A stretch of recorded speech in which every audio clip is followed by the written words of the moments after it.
नमस्कार, आओ मिलकर सीखे चैनल पर आपका हार्दिक स्वागत है। इस वीडियो में मैं लेकर आया हूँ कक्षा 6 भौतिक विज्ञान की दैनिक और वार्षिक पाठ योजना, जिसमें प्रकरण लिया है प्रकाश का अपवर्तन।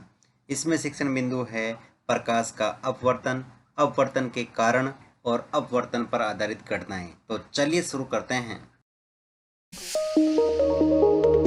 प्रेजेंट बाय आओ मिलकर सीखें।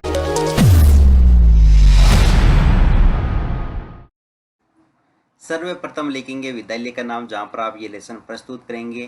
कक्षा 6 विषय भौतिक विज्ञान प्रकरण प्रकाश का अपवर्तन। यहाँ पर दिनांक, कालांश और समयावधि 30 मिनट। फिर टेबल बना करके एक तरफ लिखेंगे प्राप्य उद्देश्य, दूसरी तरफ अपेक्षित व्यवहारगत परिवर्तन।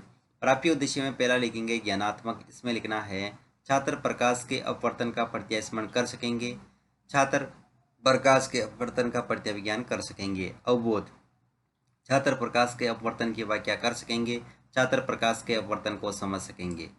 फिर है ज्ञानोपयोग, जिसमें लिखेंगे छात्र प्रकाश के अपवर्तन से संबंधित सीखे हुए ज्ञान का स्थानांतरण कर सकेंगे, छात्र प्रकाश के अपवर्तन से प्राप्त ज्ञान का व्यवहारिक दैनिक जीवन में नवीन परिस्थिति में उपयोग कर सकेंगे। कौशल, छात्र प्रकाश के अपवर्तन की जानकारी प्राप्त कर सकेंगे, छात्र प्रकाश के अपवर्तन का चित्र बना सकेंगे। अभिरुचि, छात्र प्रकाश के अपवर्तन के तथ्यों के प्रति रुचि जागृत कर सकेंगे, छात्र प्रकाश के अपवर्तन के कार्यों के प्रति रुचि ले सकेंगे। फिर है अभिवर्ती, जिसमें लिखेंगे छात्र प्रकाश के अपवर्तन के विषय में सकारात्मक दृष्टिकोण उत्पन्न कर सकेंगे। शिक्षण सहायक सामग्री, लपेट फलक, चौक, डस्टर, संकेतक एवं समस्त कक्षा उपयोगी शिक्षण सहायक सामग्री। पूर्व विज्ञान में लिखेंगे छात्र प्रकाश के अपवर्तन के विषय में सामान्य जानकारी रखते हैं। फिर है प्रस्तावना प्रश्न, जिसमें टेबल ड्रॉ करके लिखेंगे छात्राध्यापक क्रियाएं, दूसरी तरफ छात्र क्रियाएं। अगर आप छात्राध्यापिका हैं तो जहां पर भी छात्राध्यापक लिखा है उसकी जगह आप छात्राध्यापिका लिखेंगे। इसमें फर्स्ट क्वेश्चन, सूर्य से हमें क्या प्राप्त होता है? प्रकाश। प्रकाश किस रेखा में गमन करता है? सीधी रेखा में। जब प्रकाश दर्पण से टकराता है तो क्या होता है? पुनः लौट आता है।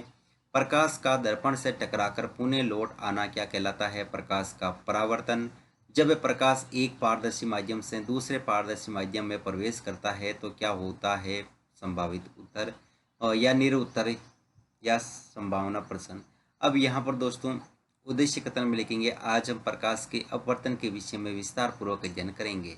फिर है प्रस्तुतिकरण, जिसमें टेबल ड्रॉ करके लिखेंगे शिक्षण बिंदु, छात्राध्यापक क्रियाएं, छात्र क्रियाएं, विधि पर विधि और श्याम प्रसार। शिक्षण बिंदु में पहला लेंगे प्रकाश का अपवर्तन, जिसमें विकासात्मक प्रश्न में फर्स्ट क्वेश्चन, दर्पण किस प्रकार का माध्यम है? अपारदर्शी। कांच किस प्रकार का माध्यम है? पारदर्शी। प्रकाश का अपवर्तन क्या है? संभावित उत्तर या निरुत्तर, विधि पर विधि में प्रश्नोत्तर पर विधि। फिर है छात्राध्यापक कथन, जिसमें लिखेंगे जब प्रकाश की किरण एक माध्यम से दूसरे माध्यम में प्रवेश करती है तो अपने पथ से विचलित हो जाती है। इस घटना को प्रकाश का अपवर्तन कहते हैं। जब प्रकाश किरण विरल माध्यम से सघन माध्यम में प्रवेश करती है तो अभिलंब की ओर झुक जाती है। जब प्रकाश किरण सघन माध्यम से विरल माध्यम में प्रवेश करती है तो यह अभिलंब से दूर हट जाती है। यहाँ विद्यार्थी क्रिया में लिखेंगे विद्यार्थी ध्यानपूर्वक सुनेंगे तथा मुख्य बिंदुओं को अपनी अभ्यास पुस्तिका में लिखेंगे। विधि में व्याख्यान विधि और श्याम प्रसार में लिखना है।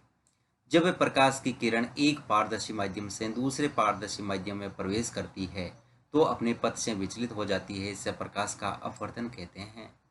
फिर है बोध प्रश्न, इसमें फर्स्ट क्वेश्चन, प्रकाश की किरण का अपने पथ से विचलित होना क्या कहलाता है? प्रकाश का अपवर्तन। जब प्रकाश की किरण विरल से सघन माध्यम में प्रवेश करती है तो क्या होता है? अभिलंब की ओर झुक जाती है।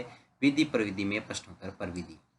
फिर अगला शिक्षण बिंदु है अपवर्तन के कारण, जिसमें विकासात्मक प्रश्न में फर्स्ट क्वेश्चन, प्रकाश को गमन हेतु किसकी आवश्यकता होती है? माध्यम की। प्रकाश किस माध्यम के आर पार जाता है? पारदर्शी माध्यम के। अपवर्तन के कारण बताइए, संभावित उत्तर। और यहाँ पर विधि पर विधि में प्रश्नोत्तर पर विधि। फिर है दोस्तों यहाँ पर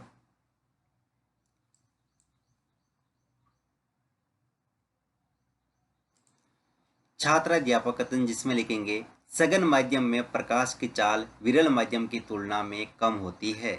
जब प्रकाश विरल माध्यम वायु से सघन माध्यम कांच में प्रवेश करता है तो इसकी चाल घट जाती है, परंतु जब प्रकाश सघन माध्यम से विरल माध्यम में जाता है तो इसकी चाल बढ़ जाती है। अपवर्तनांक दो माध्यमों में प्रकाश के वेगों का अनुपात होता है। यह एक नियतांक होता है तथा मात्रक रहित होता है। यहाँ विद्यार्थी की में विद्यार्थी ध्यानपूर्वक सुनेंगे तथा मुख्य बिंदुओं को अपनी अभ्यास पुस्तिका में लिखेंगे। विधि में वाक्यान विधि और श्याम प्रसार में प्रकाश के एक पारदर्शी माध्यम से दूसरे में प्रवेश करने पर प्रकाश की चाल में परिवर्तन के कारण अपवर्तन होता है। फिर है बोध प्रश्न, इसमें फर्स्ट क्वेश्चन, अपवर्तन किस कारण होता है? प्रकाश की चाल में परिवर्तन के कारण। अपवर्तनांक का क्या मात्रक होता है? मात्रक रहित। विधि प्रविधि में प्रश्नोत्तर प्रविधि। अगला शिक्षण बिंदु है अपवर्तन पर आधारित घटनाएं, जिसमें विकासात्मक प्रश्न में फर्स्ट क्वेश्चन, रात को आकाश में क्या दिखाई देते हैं? चांद व तारे। तारे किस प्रकार के दिखाई देते हैं? टिमटिमाते हुए। तारे टिमटिमाते हुए क्यों दिखाई देते हैं? संभावित उत्तर। विधि प्रविधि में प्रश्नोत्तर प्रविधि।